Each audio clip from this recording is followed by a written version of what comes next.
It began with laughter, the kind that cuts softly, disguised as concern. "Emily, you can't even afford the parking," her brother had said. And for years, that was the story everyone believed. But not tonight.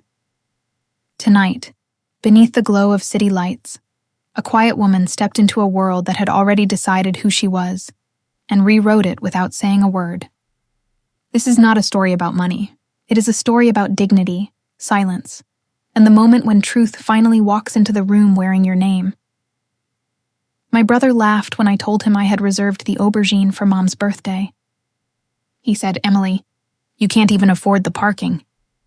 His words echoed long after the call ended, sharp, familiar, and heavy with the certainty that I would always be the smallest voice in our family. It was a quiet evening in Manhattan. The kind of autumn night when the city shimmered like glass and every window glowed with someone else's celebration. Inside my apartment, I stood before the mirror, fastening a pair of small pearl earrings. They were simple, understated like everything else I owned. My navy dress was cleanly pressed, modest but elegant enough for the night. I smoothed the fabric and whispered to my reflection, "It's just dinner." But it wasn't just dinner. It was 70 years of my mother's life, and perhaps the first time I wanted to show her something she could be proud of. I picked up the gift, an old black and white photograph I had restored of her and my late father on their wedding day, and placed it gently into my bag. The photograph had always been her favorite. Tonight, I hoped it would remind her that she was still loved, even if her children never stopped competing for her approval. As I locked the door, I caught my own reflection once more in the hallway mirror. In my family, modesty looked like failure. The aubergine rose like a tower of gold and glass against the dusky skyline. Inside, the scent of orchids mingled with the faint hum of jazz. I arrived early, greeted by a hostess in a sleek black uniform. She recognized my name immediately. "Good evening, Ms. Dawson. The private dining room is ready whenever your party arrives." "Thank you," I said softly. "I'll wait in the lobby." Standing there, watching the elevators open and close, I felt the familiar tightening in my chest. The world would see the aubergine as elegant. My family would see it as impossible. The revolving door spun once, and Henry stepped in first, tall, confident, smelling faintly of expensive cologne. His wife, Victoria, followed, her heels clicking like punctuation marks. He handed the valet ticket to an attendant as if presenting a trophy. "Well, look who beat us here," Henry said, smiling as if it were a joke. "Did you walk?"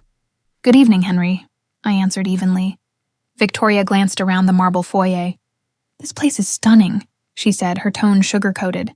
"Henry told me they usually require a 6-month waiting list." Her eyes met mine, a small flicker of disbelief beneath her painted calm.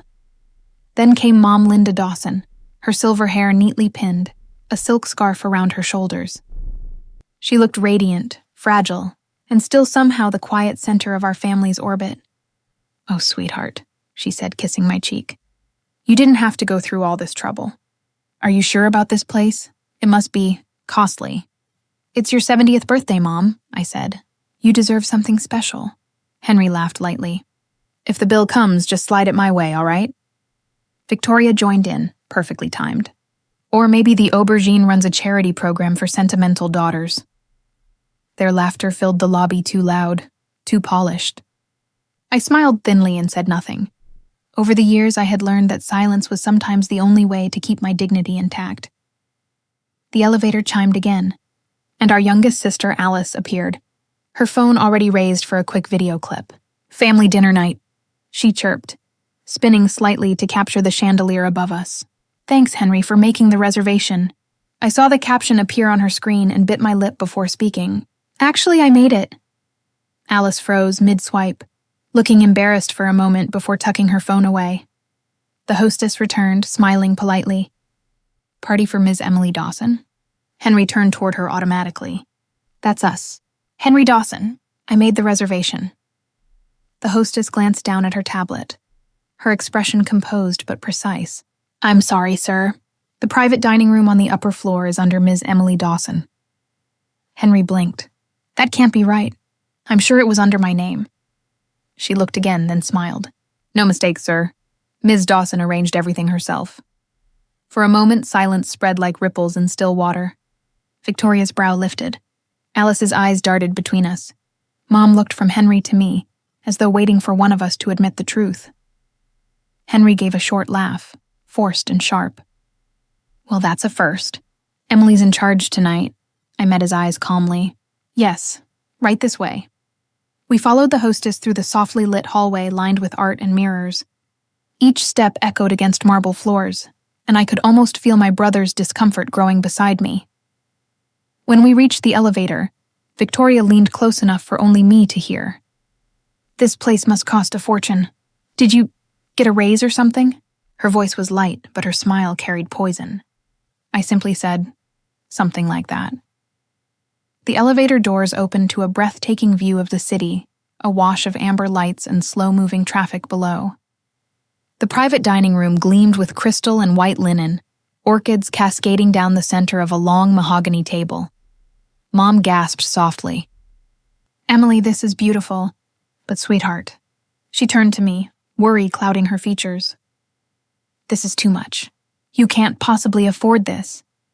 For a second, the air felt heavy, thick with the old assumptions that had followed me all my life. I smiled, steady, calm, a smile built from years of swallowing pride. We'll see, Mom. Dinner began with a delicate clinking of crystal glasses, the sound soft yet strangely sharp in the air. Outside, the city lights shimmered through the floor-to-ceiling windows, a galaxy of cold brilliance that felt a world away from the warmth I had imagined for tonight. The long table gleamed beneath the glow of candles. The food was artfully arranged, the kind of presentation that made silence feel required. For a moment, there was peace, until Henry spoke. So, Emily, he said, unfolding his napkin with the casual precision of a man used to commanding rooms. Be honest. Are you paying this off monthly? Or did you decide to open a new credit card for Mom's big day? A thin smile traced Victoria's lips. Oh, come now, Henry. Maybe someone special is paying for her. Right, Emily? Someone generous? The laughter that followed was polite but merciless. I lifted my glass and took a slow sip. Just saving carefully, I said. The wine tasted of iron and restraint. Inside, something small and old stirred a memory of every dinner where I had been the quiet one. Every moment when my success had been invisible unless it came with a price tag they could understand. They do not want truth, I thought. They want the version of me that justifies their story. Plates arrived in gleaming succession. Scallops, duck, slow-roasted vegetables that looked like art. Henry poked at his meal with theatrical wonder. I still cannot believe you managed to get this room, he said. You cannot drop $10,000 just to prove a point, Emily. It is absurd. Across from him, Alice raised her phone. Smile, everyone. She framed the table in her camera. Family night? Thanks, Henry. The caption glowed on her screen, the lie printed in gold. I watched her fingers type the hashtag. My chest tightened. I said nothing. Henry leaned back, satisfied. Exactly. People expect me to host occasions like this. Not you. Victoria rested her chin on one hand, pretending sympathy. You are always so secretive, Emily. That makes people wonder. Are you sure this is not a little beyond your means? Something in her voice broke through my calm. My fork trembled against the porcelain. I looked at them, at the polished certainty in their faces, the careless laughter of people who never doubted their own worth. And I heard myself ask, why do you always talk to me like I am broken? The room froze. Mom's voice was small. Honey, calm down. Please. I pushed back from the table slightly, trying to catch my breath. My heart pounded against the cage of my ribs. I saw myself reflected in the silverware eyes too bright, shoulders too straight for someone pretending not to hurt. I am not broken, I whispered. No one replied. The silence pressed in until Victoria, unable to bear stillness, leaned forward. Maybe David is still sending you money, she said gently, feigning concern. He always liked to keep things comfortable. Henry barked a laugh. Or maybe she found a new sponsor. Some rich fool trying to play hero. Mom's hands fluttered nervously. Emily, she said, her tone trembling between love and fear. Please tell me you did not borrow from anyone. You did not do something foolish, did you? The words stung more than the laughter. My gentle mother looked at me as though she no longer recognized the child she had raised. "No, Mom," I said, forcing steadiness into my voice. "Nothing like that." But they were no longer listening. Henry had built his argument, and Victoria had supplied its cruel rhythm. Alice kept her head down, pretending to check a message, her reflection caught in the glimmer of her wineglass. Henry continued, louder now. "You have no idea what you are doing. You think this makes you look impressive? It makes you look desperate." "Henry," Mom warned softly, but he ignored her. "Look around you," he said, his voice rising with every word. "This is not your world, Emily. You drive a car that can barely pass inspection. You rent a one-bedroom apartment with coin laundry in the basement. Now suddenly you are buying champagne and private dining rooms? It is delusional." Each word landed like a slap. My throat tightened. For a second, I wanted to shout to tell him that he had no idea who I was anymore. But something heavier held me back. The knowledge that even if I told the truth now, they would not believe it. They would laugh just as they always had. So I sat there motionless while inside me something cracked open, a thin, deep fracture where pride and pain met. The waiter approached quietly with a new bottle of wine. "Would you like another pour, Miss Dawson?" I nodded, but Henry raised his hand. "Hold it," he snapped. "She has had enough. I am not paying for a second bottle of whatever this is." The waiter hesitated, eyes darting toward me. I gave a small nod. "It is all right. Please continue." He poured, careful and slow, before disappearing like smoke. Victoria's voice slipped through the quiet. "Honestly, Emily, you could have told us if you were struggling. There is no shame in asking for help." I set my glass down with a soft click. "Help," I repeated. "You mean permission. You never wanted to help me, you wanted to decide what I was allowed to do." Henry's eyes narrowed. "That is enough." "Enough," I said. My voice was shaking now, but I did not care. "Enough pretending that I am incapable? Enough treating me like a child? Or enough of me ruining your perfect image?" He slammed his hand against the table. The crystal trembled. "Enough of this fantasy," he roared. "Enough of whatever game you are playing. You are embarrassing yourself, and frankly, I will not sit here and watch you destroy your life trying to prove a point." Mom flinched. Alice whispered something to Victoria. The waiter froze near the kitchen door. Henry stood abruptly, his chair scraping the floor. "That is it. I am fixing this. I am going to talk to the manager right now." Mom reached for his arm. "Henry, please dash." He pulled away. "No, Mom. She needs help. Real help." He turned toward the entrance, fury written in every line of his body. The other diners in the nearby rooms had fallen silent, their conversations dissolving into whispers. As he strode across the floor, his voice carried, "This is fraud. She is lying to you all." The doors opened and the restaurant manager entered, a tall man in a black suit, his expression calm but alert. "Sir," he said, his tone professional, "please lower your voice." Henry pointed toward me. "Do not defend her. I want to speak to the owner. Bring them here now." The manager hesitated for the briefest moment, his eyes flicking toward me. I met his gaze steadily. My tears had dried, the storm had passed. A small, controlled smile touched my lips. "You will regret that," I whispered. The room felt colder when the manager walked in. He was tall, composed, dressed in a black suit that fit him like a promise. His name was Daniel Pierce, and he carried himself with a kind of quiet authority that could steady a storm or end it. The soft lighting from the chandelier traced a line of gold along his shoulders as he approached our table.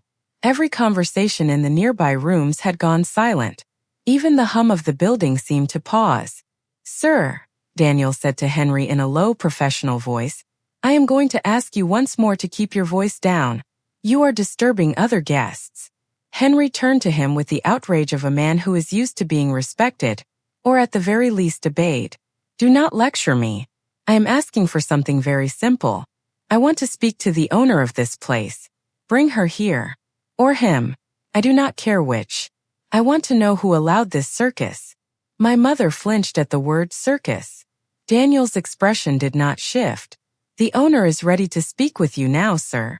Henry let out a breath that was almost a laugh. Finally, for a fleeting moment, I watched his shoulders relax. He looked almost relieved, almost proud of himself, like a man convinced that order was about to be restored, and that he was the one restoring it. In his eyes I saw the story he was telling himself. He was protecting his unstable sister, defending the family name, stepping into the role of responsible son, the role I realized that he had always believed was his alone. He lifted his chin and crossed his arms. "Good," he said. "Because my sister is not being honest with you, with us, or with herself. She is not capable of paying for this.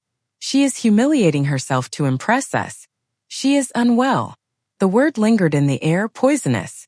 I felt it cut me. I saw my mother, Linda, press a shaking hand to her chest. Daniel turned his head. His gaze drifted past Henry, past Victoria's tight smile, past Alice's lowered eyes, and then came to rest on me. His voice softened. "Miss Dawson," he said, "would you like me to address your brother, or would you prefer to do it yourself?" The world fell open. For the span of a heartbeat, no one seemed to breathe. Henry frowned. "What did you just say?" Daniel folded his hands in front of him. He spoke with perfect clarity. "This evening's reservation, the private dining room, the tasting menu, and the service level assigned to this table were all arranged at the request of Miss Emily Dawson. That is standard. She is our primary point of contact. She has been for years." Victoria blinked. "For years," Daniel continued, calm and unwavering. "Miss Dawson is the legal owner of the Aubergine. She is also the principal owner of Aubergine Hospitality Group, which operates 5 other properties in the city. I report directly to her." The sound that followed was not silence. It was impact. It was the soft gasp from my mother, as if the air had been taken from her body. It was the small whispered "no" that slipped out of Alice like a reflex. It was the way Henry's mouth opened and then stayed open, stunned, uncomprehending.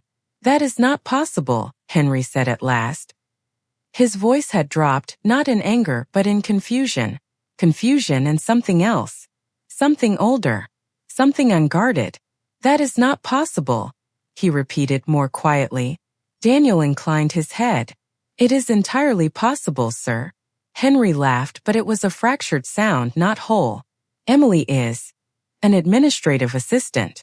She returns calls and organizes calendars. She rents a 1-bedroom apartment. She drives a car that can barely pass inspection. Be serious." Part of me wanted to smile. I did not.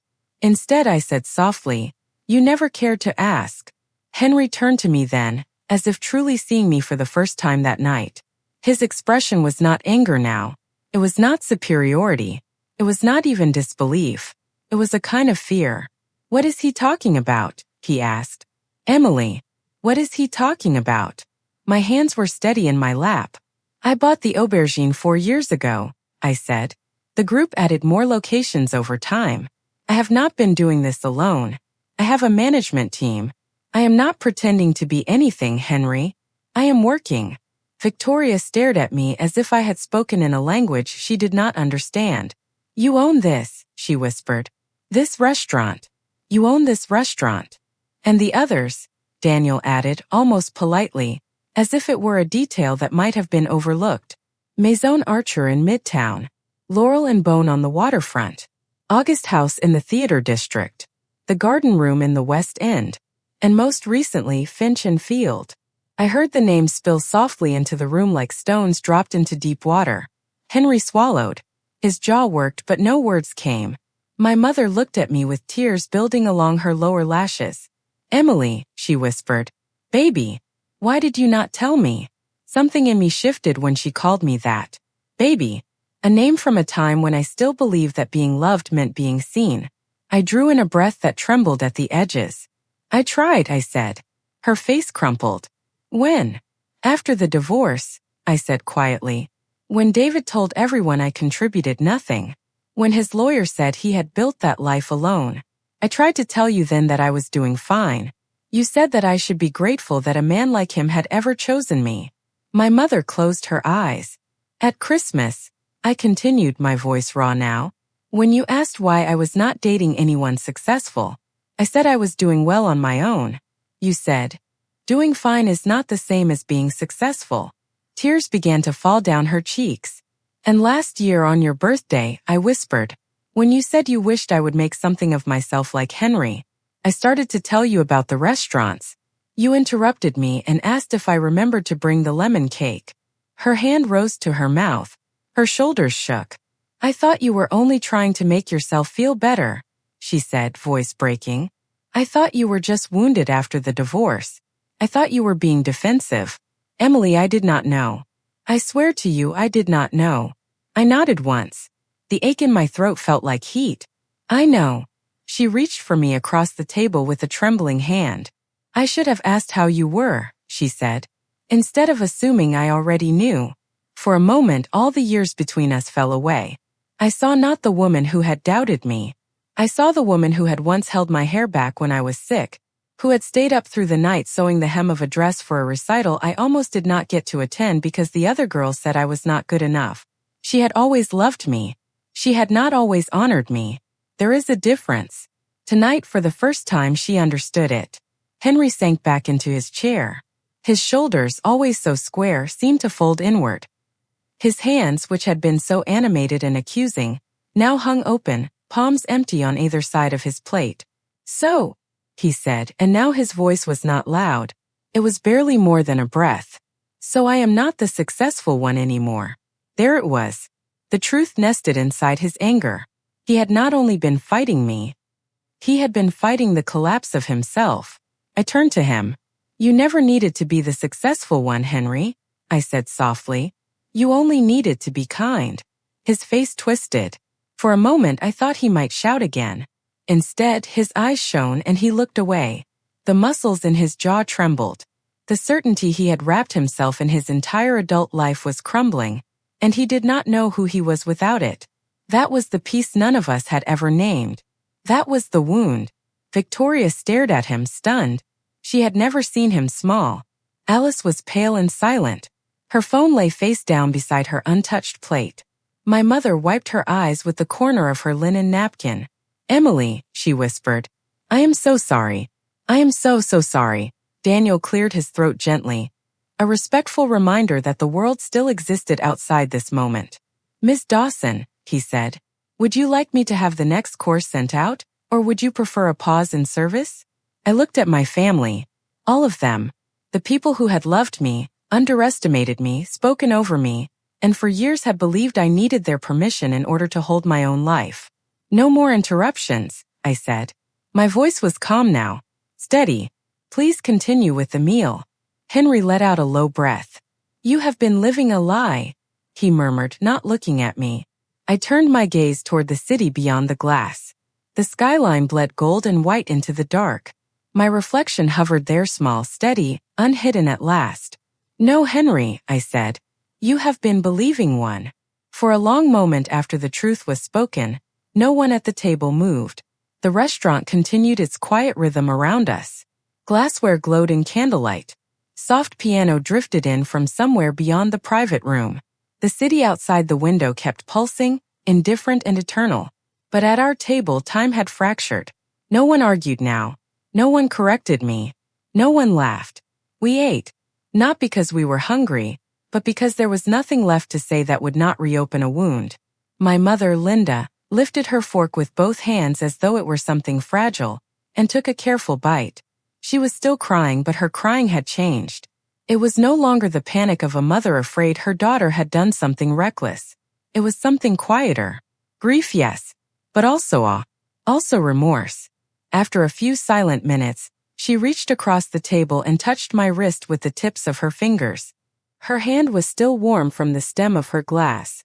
The food is wonderful, darling, she whispered. The words themselves were simple. The voice that carried them was not. I turned to her. Her eyes were red and wet, and open in a way I had not seen in years. She looked at me as if all the stories she had told herself about me had just fallen apart like old paper. She looked at me as if she regretted every time she had chosen not to ask who I really was. I swallowed. You told me once, I said softly, that this place was not for people like us. She closed her eyes. Her chin trembled. I watched her relive the memory. It had been 2 years after my father died. She had driven past the aubergine with me in the passenger seat. She had said, almost to herself, that it used to be the kind of place people like your father would bring me for anniversaries back when things were easier. She had said, almost casually, that places like that were not for people like us anymore, not on what we make now. She had smiled when she said it, but I saw the way she had looked out the window, not at the restaurant, but at her own reflection in the glass. I remembered that moment far more sharply than she ever knew. So I told her the truth. So I bought it. Her breath caught. For a heartbeat her hand tightened around my wrist, and then she leaned forward with a soft, aching sound that did not belong to any particular age. She wrapped both arms around me and held me against her like I was not 43 years old but 5. Her shoulder shook beneath my cheek. I should have asked how you were, she whispered. I should have asked. I should have listened. I am so sorry. My throat burned. My vision blurred. There are apologies that are offered to avoid guilt, and there are apologies that arrive like an open door. This was the second kind. Carefully, I closed my arms around her and let myself rest there. I let myself be her daughter. Across the table, Alice stared down at her hands. She was no longer filming. Her phone sat face down beside her untouched glass. Her mascara had smudged under her eyes. She looked smaller than she had when she swept into the lobby announcing family night for her followers. Victoria sat with her shoulders pulled in, as if drawing fabric around herself. Her expression was thoughtful, almost unsettled. She had always been composed, always certain of her angle. Now for the first time she had no script. Henry sat perfectly still. His plate was untouched. His glass sat full. He stared at nothing. His posture, which always lived on the edge of performance, had collapsed in on itself. He had aged in the span of 20 minutes. I realized with a strange heaviness that I was not watching anger anymore. I was watching a man face the erosion of his role. When our mother finally released me, dabbing at her eyes with her napkin, Henry cleared his throat. Emily, he said quietly. It was not the way he had said my name earlier, when he used it like a weapon. This time it was softer, bare, almost careful. He paused. His jaw worked. His voice threatened to break. We need to talk. The part of me that had been waiting my entire life to finally be taken seriously leaned forward instinctively. Some old ache, some child still sitting at the edge of every room, still waiting to be invited in, lifted its head. But I did not answer from that place. I had waited for invitations for most of my life. Tonight I did not have to. Not tonight, I said quietly. His eyes flicked up to mine. This was for Mom, I said. Tonight was for her. His face tightened. For a moment pain crossed it, unguarded and unhidden. He nodded once slowly and looked down. He said nothing more. For Henry, silence was not surrender. Silence was uncharted territory. He did not argue. That, in its own way, was an apology. The rest of dinner passed under a soft and deliberate gentleness, like walking across a floor of glass and trying not to break anything else. The candles burned lower. The plates were cleared. Dessert arrived. A small 2-tiered cake with delicate sugar flowers in pale ivory and blush, the colors of my mother's wedding bouquet. When the server brought it in, she pressed her fingertips to her mouth. Her shoulders shook again. We sang to her. Our voices were not quite steady. When it was done, I saw something in her face I had not seen in years. She did not just look loved. She looked safe inside that love. That was what I had wanted. Not to win. To give her that. When we finally stood, the room felt too quiet, as if everything we had said still hovered in the air and did not quite know where to settle. Daniel returned with a leather folio in his hands. He moved with his usual composure, but I saw the small current of protectiveness in his eyes, the same way a good captain watches the deck after a storm. Miss Dawson, he said, offering the folio. Henry reached for it out of habit. I have it, he began. Daniel did not even look at him. His gaze remained on me. There is no need, sir, he said to Henry in a voice that remained perfectly polite. The account is already settled. I accepted the folio with a nod. Thank you, Daniel. Of course, he said. And Emily? He said my first name only after I had said his. It was his quiet way of asking permission in front of the others. Yes. For what it is worth. he said, so softly the family could pretend not to hear if they needed that dignity. The service team was honored to host your mother tonight. Emotion swelled in my chest. Thank you, I whispered. He inclined his head and stepped away. We gathered our coats. We moved as if through thicker air. In the hallway outside the private dining room, the lights were softer, the carpet deeper. Reflections of the city drifted over the glass panels. I walked alongside my mother, her hand looped through my arm. She leaned just slightly against me, the way people do when they have finally allowed someone else to carry part of the weight. At the elevator, everyone hesitated. Victoria broke first. Emily, she said, for what I said earlier. I should not have. I am sorry. I met her eyes. I did not say you meant it when you said it. I did not say you enjoyed saying it.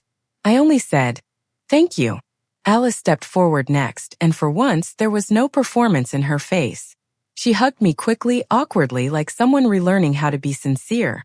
I did not tag the restaurant, she whispered. I promise. That almost made me laugh. Henry was last. He did not reach for me. He did not touch me. He only stood there, hands in his coat pockets, looking at me the way men look at doorways they are not sure they are still allowed to walk through. His voice was low. Emily, he said. I did not know. I held his gaze. You did not ask. He exhaled slowly. The elevator doors opened with a soft tone. I will call you tomorrow, he said. I nodded. Good night, Henry. He stepped into the elevator. Victoria followed. Alice slipped in after them. The doors closed, and their reflections vanished from the glass. For a moment it was just me and my mother in the hallway, surrounded by candlelight and the sound of distant conversation. She turned to me. You are remarkable, she said simply. My throat tightened. Happy birthday, Mom. Her eyes filled again. It is, she whispered. It really is. I walked her to the car. I watched her leave. I stood on the sidewalk in the cool night air and looked up at the building, at the golden windows of the aubergine, glowing like something alive. For the first time in years, I did not feel small standing in front of it. I drove home in my old car, the familiar rattle in the dashboard and the soft hum of the tires on the road sounding almost comforting. The city lights slid across the windshield in pale ribbons. When I reached my apartment, the night had settled into that deep blue quiet that belongs to people who work late and people who think too much. I placed my bag on the kitchen counter. I kicked off my shoes. I let the silence unfold around me. Then I made coffee. Not because I needed it, but because I needed the ritual. I needed the sound of the kettle. I needed the scent of something warm filling a space that had so often felt like a holding room instead of a home. I set the mug beside my laptop and opened it. The screen lit the small kitchen in a cool glow. There was an email waiting from Daniel. Subject: Your mother's birthday. Message: Last night's service was flawless as always. It was an honor. Happy birthday to Mrs. Dawson from the entire team. A breath escaped me.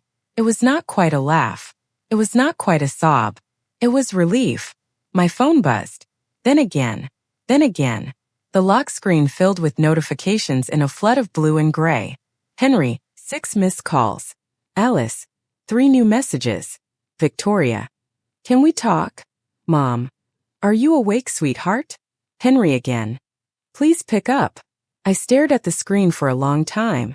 There was a part of me that wanted to answer, to soothe, to explain, to rearrange their discomfort so that none of them would have to sit in it too long. That part of me had always been quick to work. That part of me had kept me small. I turned the phone face down. They finally knew the truth. But for the first time I did not need them to. The apartment felt strangely peaceful. The window over the sink reflected the soft beginnings of morning. Pale light was gathering at the edge of the sky. I lifted the mug of coffee, held it in both hands, and allowed myself to feel something I had not felt in years. Not triumph. Not victory. Steadiness. A single new message appeared in the corner of my laptop screen. From Henry. Subject, please. The preview showed the first line. Emily, I need your help. I looked at those words for several quiet seconds. Then slowly I smiled. The piano would fade here. The camera would pull back. The light through the window would soften. True strength is quiet. There are moments in life when silence speaks louder than any apology. louder than any declaration of love or pride. For Emily Dawson, that silence came not from defeat, but from arrival, the quiet, steady kind of victory that does not need to be seen to be real. Her story is not just about wealth or recognition. It is about something far rarer, the freedom that comes when you stop begging others to see your worth. Emily spent years being measured by her family's narrow definitions of success, by a world that values volume over depth. Yet, when the truth finally came to light, she did not shout it from rooftops or demand their remorse.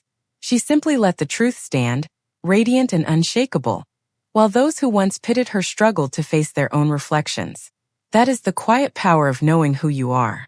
It is the power of the person who keeps building in silence, who learns to find peace not in approval, but in authenticity.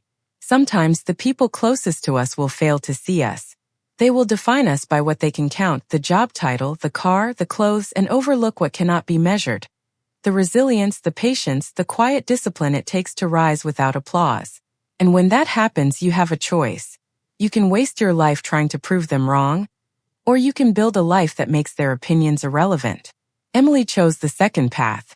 She did not fight for validation, she built a reality that spoke for itself. And in doing so, she gave us a reminder worth holding close. True strength does not demand to be seen. It only asks to be lived. So perhaps tonight, as you turn off your screen, ask yourself, who are you still trying to prove wrong? And what would your life look like if you stopped trying and simply became? If this story touched something in you, if you saw a part of your own quiet battles reflected in Emily's, share your thoughts below. Tell me what her journey meant to you. I read every comment, and your stories are the reason these stories keep being told. And if you wish to travel further with us, through tales of dignity, resilience, and the quiet rebellions that change everything, stay. Subscribe, because somewhere out there, another story is waiting to remind you. You do not need permission to be extraordinary.